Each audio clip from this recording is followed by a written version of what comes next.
గర్భములో ఉన్నప్పుడే, తల్లి గర్భంలో ఉన్నప్పుడే దేవుడు చెబుతున్నాడు, అమ్మా నీ కడుపులో నుంచి 2 పిల్లలు పుడతారు. ఒక పిల్లవాడు ఇంకొక పిల్లవాడికి దాసుడవుతాడు. హల్లెలూయా. వాక్యములో ఉన్నది చూపిస్తున్నాడు ఇక్కడ. వాగ్దానపూరితమైన వాక్యం ఇది. పెద్దవాడు చిన్నవాడికి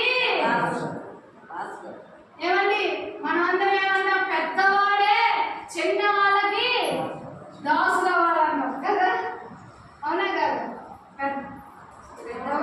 చిన్నవాడే పెద్దవాడికి దాసు అంటే పెద్దవాళ్ళు గౌరవించాలన్నట్టుగా, అంటే పెద్దవాడికి ఒక పెద్ద స్థానంలో ఇవ్వాలన్నట్టుగా చూద్దాం. మనం శారీరకంగా ఆలోచన కలిగి శరీర సంబంధంగా మాట్లాడు, కానీ ఆత్మ సంబంధంగా ఇప్పుడు దేవుడు మాట్లాడు. నువ్వు చిన్నదాన్నా పెద్దదాన్నా కానీ నీ ఆత్మ వెలిగించబడిందా లేదు. హల్లెలూయా, హల్లెలూయా. చాలాసార్లు మన ఆత్మని వాక్యం దేవుడుగా వచ్చాడు. నువ్వు చిన్నదాన్ని నాకు చెప్పాను కదా అని అందం మన నాన్న ఇప్పుడు.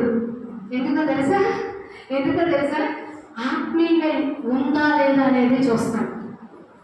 ఆత్మ సంబంధంగా ఉందా లేదా అని చూస్తాడు. వాక్యానుసారంగా ఉందా లేదా అని చూస్తాడు.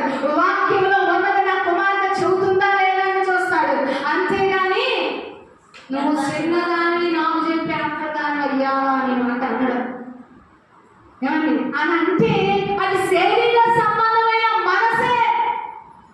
ఏంటంటే శరీర సంబంధమైన మనసు ఏం చూసిందంటే చిన్న పెద్ద తేడా చూసింది. ఆత్మ సంబంధమైన మనసు ఏం చూసిందో తెలుసా? నువ్వు చిన్నవాడుగా, నువ్వు పెద్దవాడుగా, లేదా నువ్వు పొట్టివాడుగా, నువ్వు పొడుగువాడుగా, లేకపోతే నువ్వు తెల్లగా ఉన్నావా, లేదా నువ్వు నల్లగా, లేదా నువ్వు ధనవంతుడా, నువ్వు ధనికుడా అని చూడదు. అలా చూసేవారు పెద్ద సంఘంలో పేద 10 మంది ఉన్నారా, లేదా కొద్ది మంది ఉన్నారా, ఇది శరీర సంబంధమైన మనసుతో చూసే వాళ్ళు మాట్లాడతారు. గట్టిగా దేవుని స్తోత్రం. శరీర సంబంధమైన మనసుతో చూసే వాళ్ళు ఈ తేడాలను చూపిస్తారు, ఇందులో ఉన్న వ్యత్యాసాన్ని చూపిస్తారు. కానీ ఆత్మ సంబంధమైన మనసు ఎలా చూపించట్లా. ఎక్కడ 2 3 కూడి మా నామాన్ని స్తుతిస్తున్నారో గట్టిగా చెప్పగలుగుతారు.